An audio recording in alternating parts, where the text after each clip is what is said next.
Subscribe our channel and press the bell icon. New video every week. Hello guys, I am Sushmita and she is Momita. Welcome to Noisy Unicorn.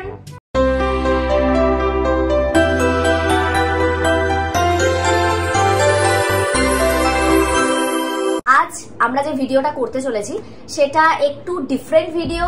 Naturally এরকম video আমরা করি না, but আজকে আমরা করছি তার কারণ আমাদের সাথে একটা বিশাল বড় শপিং স্ক্যাম হয়েছে, অনলাইন শপিং স্ক্যাম। এবং এটা শুধুমাত্র যে আমাদের সাথে হয়েছে তা নয়, এটা এখন হচ্ছে, অনেকের সাথেই হচ্ছে। তোমাদের জানানোর জন্য, তোমাদের অ্যালার্ট করার জন্য, এবং এরকম যে হচ্ছে আমরা জিনিসটা ফেস করেছি সেটাও তোমাদেরকে জানানোর জন্য আজকের এই ভিডিওটা আমরা করতে চলেছি। কি হয়েছে তো এবার তোমাদের আমরা ডিটেলে স্টোরিটা বলি। সো রিসেন্টলি আমাদের সাথে যে ঘটনাটা ঘটেছে সেটা হচ্ছে, আমরা অর্ডার করেছিলাম ফ্লিপকার্টে। আমরা কিছুদিন আগে আমাকে আমার মা বলছিল যে একটা শাড়ি অর্ডার দেওয়ার জন্য। তো ঠিক আছে, তো আমি অর্ডার প্লেস করেছিলাম শাড়িটা, এবং আমি সবকিছুই দেখে নিয়েছিলাম যে রিভিউ রেটিংস কিরকম রয়েছে, সবকিছু দেখে শুনে আমি একটা সুন্দর একটা শাড়ি অর্ডার দিয়েছিলাম। এবার তারপরে অর্ডারটা দেওয়ার পর পরের সানডে সেটা ডেলিভারি হবে, সেটা আমাদেরকে দেখায়। সবসময় পেমেন্ট মেথড আমরা ক্যাশ অন ডেলিভারি করি, আমরা কখনোই অনলাইন পেমেন্ট করি না। মিনিমাম 5-6 বছর হয়ে গেছে আমরা অনলাইন শপিং করছি, তো আমরা সবসময় ক্যাশ অন ডেলিভারিতে পেমেন্ট করি, আমরা কখনোই অনলাইন পেমেন্ট করি না। যেদিন ডেলিভারি দেওয়ার কথা ছিল সেই দিন সেই অর্ডার ডেলিভারি দিতে আসে। তো যথারীতি যেদিন ডেলিভারি দেওয়ার কথা ছিল সেদিন ডেলিভারি দিতে আসে সকালবেলায়, তখন প্রায় 10টা সাড়ে 10টা বাজে। আমি তখন একটু কাজ করছিলাম। এই যে অর্ডার দেওয়া হয়েছে, এই যে ব্যাপারগুলো সত্যি বলতে আমি কিছুই জানতাম না। এবার অর্ডার দিতে এসছে, আমি দরজাটা খুলি, আমি অ্যাকচুয়ালি অর্ডারটা রিসিভ করি। ডেলিভারি বয় বলে, আমার মার নাম বলে যে এসছে পার্সেল এত টাকা, এবং টাকার অ্যামাউন্টটাও মানে একেবারে কম নয় যে 100-200 টাকা। শাড়িটার অ্যামাউন্ট ছিল প্রায় 800 টাকা। আমরা যে অর্ডার দিয়েছিলাম সেখানে অ্যাকচুয়ালি শাড়িটার দাম ছিল 801 টাকা, এবং ফ্লিপকার্ট একটা নমিনি ফি বলে একটা পেমেন্ট নেয় অর্ডার প্লেস করার সময়, সেখানে 5 টাকা নিয়েছিল, সেটা মিলিয়ে 806 টাকা টোটাল। এবার যে অর্ডারটা এসেছিল সেটা বলেছে 800 টাকা। অনেকটা দিন লেট করে আর কি অর্ডারটা দিয়েছে, তো আমাদেরও ঠিক এক্স্যাক্ট মনে ছিল না, আমাদেরও মনে ছিল যে হ্যাঁ ওই 800 টাকা মতনই কাছাকাছি, হ্যাঁ 800 টাকাই হবে, 800 টাকাই হবে। বাট ওই যে 806 ছিল সেইটা আমাদেরও অতটা খেয়াল ছিল না। যেরকম নর্মাল আসে, ডেলিভারি বয় এসছে, অর্ডার দিয়েছে, আমরা টাকা দিয়েছি, ব্যাস। ডেলিভারি বয় ডেলিভারি করে এই প্যাকেটটাকে।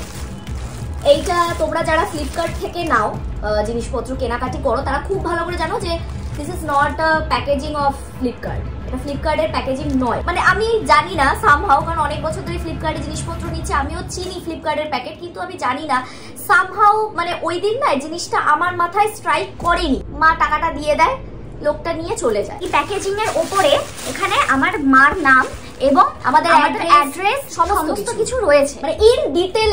হ্যাঁ জিনিসটা দেখেছি, হ্যাঁ এখানে লেখা রয়েছে।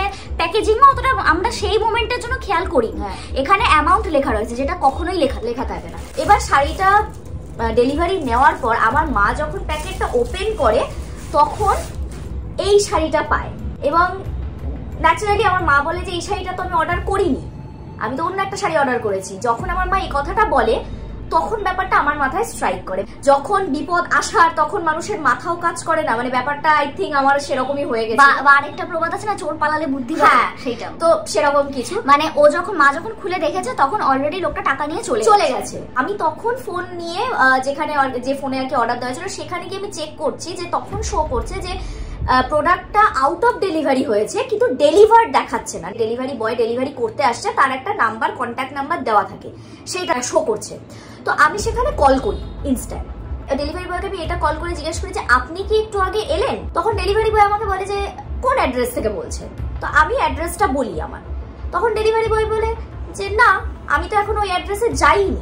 তখন আমাদের অবস্থাটা কি হচ্ছে তোমরা শুধু ভাবো। একটা প্রোডাক্ট ডেলিভারি দিয়ে গেছে যেটা আমরা অর্ডার করিনি, আর টাকাটাও এমন কিছু কম নয়, 800 টাকা সে নিয়ে চলে গেছে অলরেডি। আমি তাকে বলি আপনি কখন আসবেন? বলছে আমার একটু লেট হবে, বাট আমি যাচ্ছি, আপনার প্রোডাক্ট আমার কাছেই রয়েছে, এখনো ডেলিভারি করিনি আপনাকে। যথারীতি 1-1.5 ঘন্টা বাদে সে আসে, মানে অরিজিনাল যে ডেলিভারি বয় সে আসে, এসে আমাদের প্রোডাক্ট দেয়, তাকে আমরা জিনিসগুলো বলি। তো ন্যাচারাল ব্যাপার যে সে বলে যে আমি তো এটা বিষয়ে কিছু জানি না, তাকেও আমাকে আবার 800 টাকা সেই পেমেন্ট করতে হয়, এবং তারপরে আমরা জেনুইন প্রোডাক্টটা পাই। তার আগে আমাদের সাথে 800 টাকার এই স্ক্যাম হয়ে যায়, তাও আবার এই শাড়িটা একটা used sari, I mean pico falls করা রয়েছে শাড়িটাতে। তো তারপরে যেটা আমি করি, অবশ্যই ফ্লিপকার্টের যে হেল্পলাইন যে নাম্বার থাকে সেখানে আমি ওদের জানাই, ইনফর্ম করি যে এই ধরনের একটা কেস আমার সাথে ঘটেছে, যে আমাদের 800 টাকা প্রথমে নিয়ে চলে গেছে, তাকে আমরা কোনোভাবেই ধরতে পারছি না, সেটা পারবো না, পসিবল। হ্যাঁ, সে ফ্লিপকার্টের কেউ হয়ও না, সুতরাং সত্যি বলতে ফ্লিপকার্ট এখানে কিছু করতেও পারবে না। তো যাই হোক, তাও আমার মনে হলো আমার জানানোটা দরকার, উচিত, সেই জন্য আমি ফোন করি, তাদেরকে বলি পুরো যে এই ইনসিডেন্ট আমার সাথে ঘটেছে।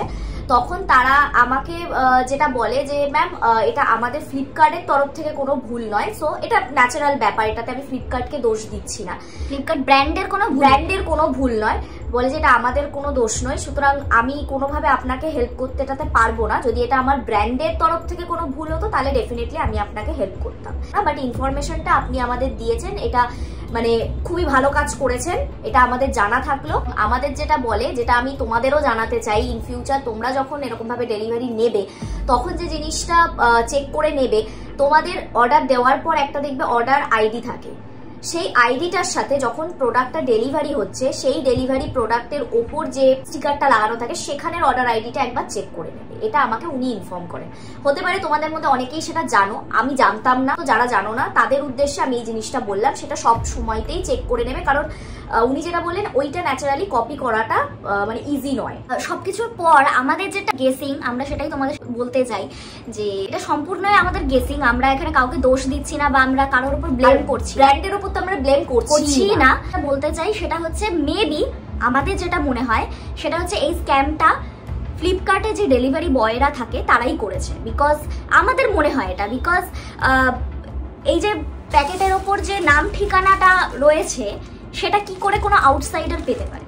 যদি বাইরের কেউ এসেও এই স্ক্যামটা করে তাহলে আজকে আমাদের একটা শাড়ি ডেলিভারি দেওয়ার কথা আছে এবং তার এক্স্যাক্ট অ্যামাউন্ট 800 টাকা, নাম, অ্যাড্রেস সমস্ত কিছু সেম টু সেম, কি করে সেটা হতে পারে? আমাদের মনে হয়েছে যে এর সাথে ডেলিভারি বয়রাই যুক্ত রয়েছে, বিকজ এরকম আগে শুনেছি যে অনলাইন পেমেন্টের ক্ষেত্রে যে স্ক্যাম হয়েছে এগুলো অনেক সময় ম্যাক্সিমামই ডেলিভারি বয়রাই যুক্ত থাকে। যে আজ ওরা এই প্যাকেটে দিচ্ছে, কাল যে লোগোওয়ালা প্যাকেটে দেবে না তার কি গ্যারেন্টি আছে? যখন ওরা স্ক্যাম করা শুরু করেছে তখন তো ওরা ওরকম ভাবেই ধীরে ধীরে জিনিসটা করবে না, তো এখন থেকে মানে সতর্ক এভাবেই আমরা নেবো ভেবেছি এবং তোমাদের সাথে শেয়ার করছি। হচ্ছে প্রথমেই যে প্রোডাক্ট দিতে আসবে অবশ্যই প্রোডাক্ট খুলে চেক করে নিতে হবে, স্ক্যাম হচ্ছে তখন কে ভালো মানুষ কার মনে কি আছে তো আমরা বুঝতে পারছি না।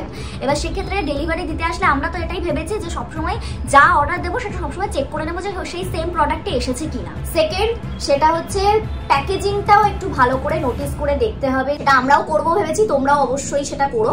আর সবকিছুর পরে গিয়ে যদি তোমরা দেখো যে ফ্রড, তোমাদের যদি মনে হয় যে তোমরা প্রোডাক্ট ঠিকঠাক পাওনি বা ফ্রড মনে হচ্ছে, তাহলে অবশ্যই যাবে মোবাইলে গিয়ে সে আউট অফ ডেলিভারি হয়েছে যে জায়গাটা থাকে সেইখানে যখন আউট অফ ডেলিভারি হয় তখন ডেলিভারি বয়ের নাম্বার দেওয়া থাকে, যদি তোমাদের ফ্রড মনে হয় কল করবে, কারণ কল করলে যদি সেই মানুষটা ফ্রড হয় তাহলে কিন্তু তার কাছে কল যাবে না, তাহলে যে ডেলিভারি বয় তার কাছেই কল যাবে, যখনই অন্য কারোর কাছে কল যাবে তখনই বুঝে যাবে এই লোকটা ফ্রড। জন্য আমরা তোমাদেরকেও মানে এই জিনিসগুলো বলে রাখলাম এবং আমরাও এই ব্যাপারে সতর্ক থাকবো। সামনে যেহেতু পুজো আসছে এবং পুজোতে আমরা বাঙালিরা প্রচুর শপিং করি, এই জিনিসটা কিন্তু এই পুজোর টাইমটাতে আরো বেশি পরিমাণে হতে পারে। তো আরেকটা জিনিস আমি বলতে চাই যে তোমরা অনেকেই বলতে পারো যে যখন অর্ডারটা দিতে আসে তখন তারা ফোনে এই যে স্টিকারটা সেটার একটা ফটো তোলে, প্লাস অনেক ব্র্যান্ড থেকে ওটিপি চায়, কল করে আসে, তোমরা সেটা আমাদের কোশ্চেন করতে পারো যে এগুলো হয়নি তারপরেও কেন তোমাদের ডাউট হয়নি। তো অনেক সময় এটা হয়েছে ওটিপি চেয়েছে, আমাদের কাছেও চেয়েছে, চাইনি বলবো না, কিন্তু সেটা খুবই কম পরিমাণে, মানে হার্ডলি হয়তো 2 থেকে 3 বার কোনো ব্র্যান্ড থেকে এসে বলেছে যে ম্যাম ওটিপি দিতে হবে। মানে অনেক সময় আননোন ডেলিভারি বয় অনেক সময় ফোন করে না, আসে না, অনেকেই যদি বুঝতে না পারে অনেক সময় ফোন করে, এটা হয়েছে আমাদের। আমরা ভেবেছিলাম যে মেবি ফ্লিপকার্টে এটা হচ্ছে নাকি, আমরা এটাই ভেবেছিলাম। পরে শুনলাম আরেকটা ঘটনা, ফ্রেন্ডের সাথে শেয়ার করি যে আমাদের সাথে এরকম হয়েছে। তো সেই ফ্রেন্ডটা আমাকে বলে যে সে ফেসবুকে মানে সে একটা কোনো গ্রুপে রয়েছে, সেই গ্রুপে একজন পোস্ট করেছে, তার সাথেও সেম জিনিস হয়েছে। সে হচ্ছে পার্পলে একটা ফাউন্ডেশন অর্ডার করেছিল, দিতে এসছে ডেলিভারি, ও তখন দেখেই বুঝতে পেরেছে যে এটা তো আমি মানে ফ্রড। মেয়েটা তাকে বলে, তখন সেটাকে প্রচন্ড তাড়াহুড়ো দেখিয়েছে যে তাড়াতাড়ি ডেলিভারি করে দিতে হবে, দেখুন আপনি এভাবে ফেরত দিতে পারেন না, আপনাকে ডেলিভারি করার পর তারপর আপনি রিটার্ন করতে পারবেন বা আপনি রিফান্ড করতে পারবেন, কিন্তু আপনাকে এখন নিতেই হবে, এরকম বলে মেয়েটাকে ইনসিস্ট করে যে ফাউন্ডেশনটা নেওয়ার জন্য, মানে প্রোডাক্টটা নেওয়ার জন্য। মেয়েটা 1100 টাকা দিয়ে সেই জিনিসটা রাখে এবং তারপরে অবভিয়াসলি সেই লোক তো টাকা দিয়ে নিয়ে চলে গেছে। মানে প্রোডাক্ট দিয়ে চলে গেছে। তারপরে মেয়েটা খুলে দেখে ওর মধ্যে কাগজ ভর্তি, তার 1100 টাকা তার চুনা লেগে গেছে। এবং সে তারপর আর মেয়েটা লেখেনি যে তার কাছে আমাদের যেরকম পরে আবার ফ্লিপকার্ট থেকে আমাদের ডেলিভারি দিতে এসেছিল, তাকে পরে আবার দিতে এসেছিল কিনা সেটা মানে সে আর লেখে, সেটা আমরা জানি না। মেবি এটা ভিতরে ভিতরে ডেলিভারি বয়রা করছে এই জিনিসগুলো, তো ভেতরকার কোনো মানুষ এর সাথে যুক্ত আছে যারা এই ব্যাপারটা করছে, যাদের কাছে আমাদের এই ডিটেলস গুলো যাচ্ছে, তবেই সে গিয়ে কাজটা করতে পারছে।